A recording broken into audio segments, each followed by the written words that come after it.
Bulan Desember merupakan bulan istimewa bagi orang Kristen karena pada bulan Desember mereka merayakan Natal.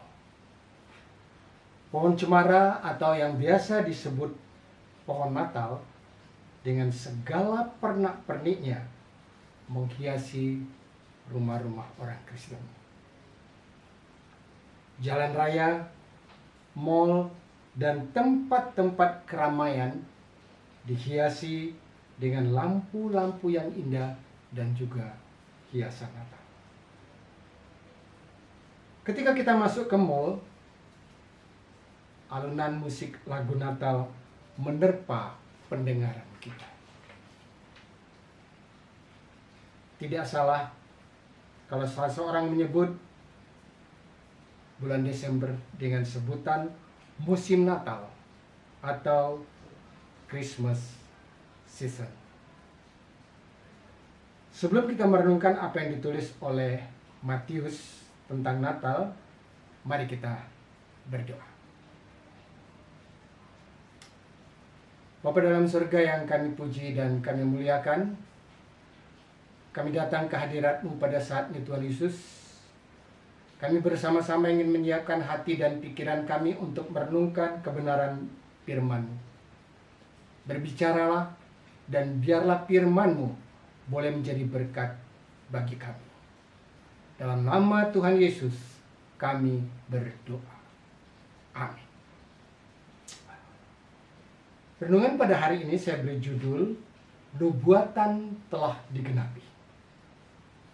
Injil Matius pasal 1 ayat yang ke-23 berkata demikian.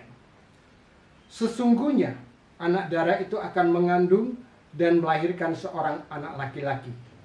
Dan mereka akan menamakan dia Immanuel, yang berarti Allah menyertai kita. Renungannya akan saya bagi menjadi 3, yaitu yang pertama catatan Matius atau tulisan Matius. Yang kedua, nubuatan Nabi Yesaya, dan yang ketiga adalah berita malaikat. Kita masuk pada bagian yang pertama, yaitu catatan Matius. Menurut tradisi Yahudi, Injil Matius ditujukan untuk orang-orang Yahudi. Oleh sebab itu, dari antara keempat Injil, Matiuslah yang paling banyak mengutip kitab Perjanjian Lama. Orang-orang Yahudi sangat mengenal kitab Perjanjian Lama. Ketika Matius mengutip kitab Perjanjian Lama, nubuatan para nabi khususnya, tentu saja orang-orang Yahudi sangat mudah untuk mengerti dan mencerna apa yang dimaksudkan oleh Matius atau apa yang disampaikan oleh Matius. Boleh kita katakan bahwa cara penyampaian Matius adalah cara penyampaian kontekstual. Contohnya, ketika kita menceritakan cerita wayang kepada orang Jawa langsung mengerti tokoh-tokoh yang disebut, alur ceritanya dan sebagainya, karena mereka semuanya mengenal wayang. Nah, demikian juga ketika Matius berbicara tentang nubuatan para nabi, orang-orang Yahudi sangat mudah untuk mengertinya.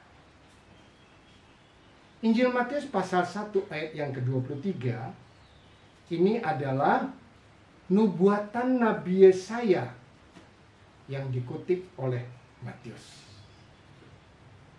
Seakan-akan Matius berkata kepada mereka, apakah kalian masih ingat seorang nabi yang bernama Yesaya pernah bernubuat demikian?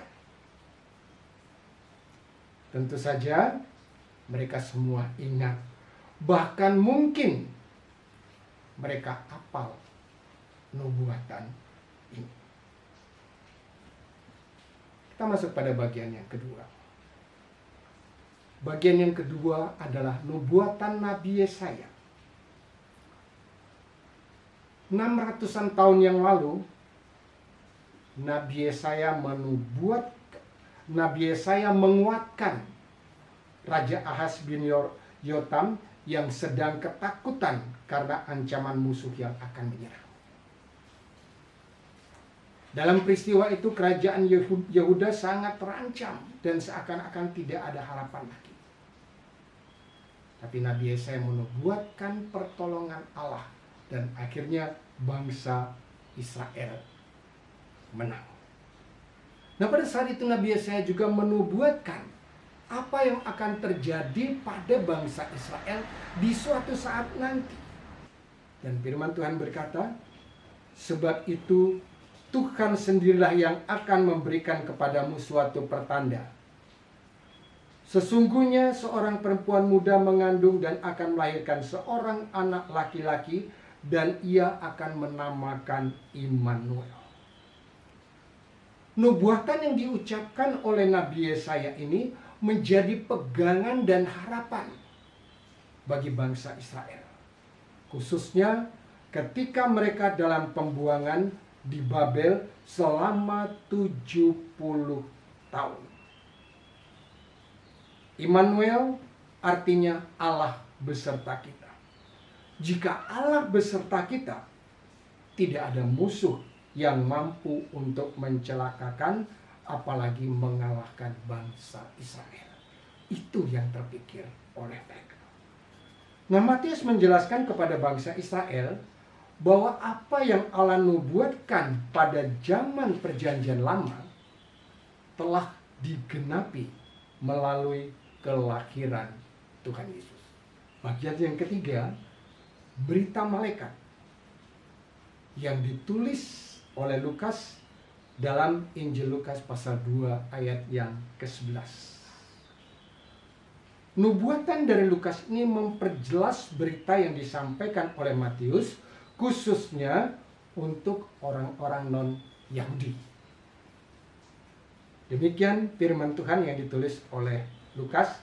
Hari ini telah lahir bagimu juru selamat, yaitu Kristus Tuhan di kota Daud. Kata Natal dalam bahasa Portugis artinya kelahiran atau lahir. Jadi kita dapat menerjemahkan ayat itu atau mengartikan ayat itu sedemikian, atau berita malaikat itu demikian. Hari ini telah Natal bagimu juru selamat, yaitu Kristus Tuhan di kota Daud. Hari ini telah lahir bagimu Kristus Tuhan di kota Daud. Ratusan tahun bangsa Israel menantikan penggenapan nubuatan Tuhan. Pada hari Natal, nubuatan itu digenapkan. Kesimpulan yang kita dapat ambil dari firman Tuhan ini, Natal itu merupakan kabar baik. Allah turun ke dalam dunia untuk tinggal bersama-sama dengan manusia. Immanuel, Allah beserta kita. Bayi kecil yang lahir di kota Bethlehem adalah sang juru selamat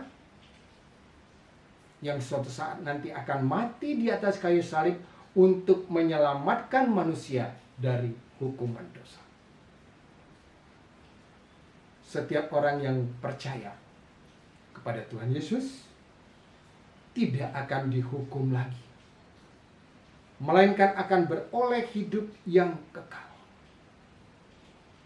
Yohanes menulis dalam Injilnya pasal yang kelima ayat yang ke-24. Demikian.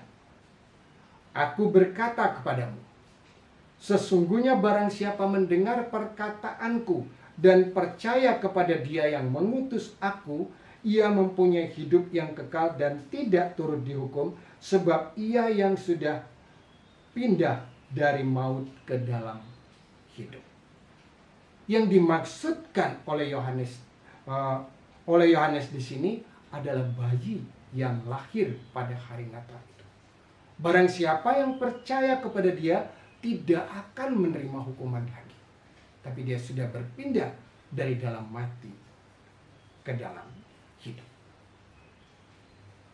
Selamat menyambut hari Natal. Kiranya sukacita Natal menyertai kita semua. Mari kita berdoa. Terima kasih ya Tuhan, kalau kami pada tahun ini masih diberi kesempatan untuk kembali mengenal hari kelahiran-Mu, untuk kembali mengenang hari Natal. Kami boleh merayakannya, dan lebih daripada itu, biarlah Natal itu akan terjadi di dalam hati kami. Keselamatan itu akan kami terima dalam hidup kami. Dan Yesus tetap menjadi junjungan kami, sesembahan kami. Kami tetap setia kepada Sang Bayi Natal, yaitu Tuhan Yesus Kristus yang telah menjadi Tuhan dan Juru Selamat kami. Dalam nama Tuhan Yesus kami berdoa. Amin.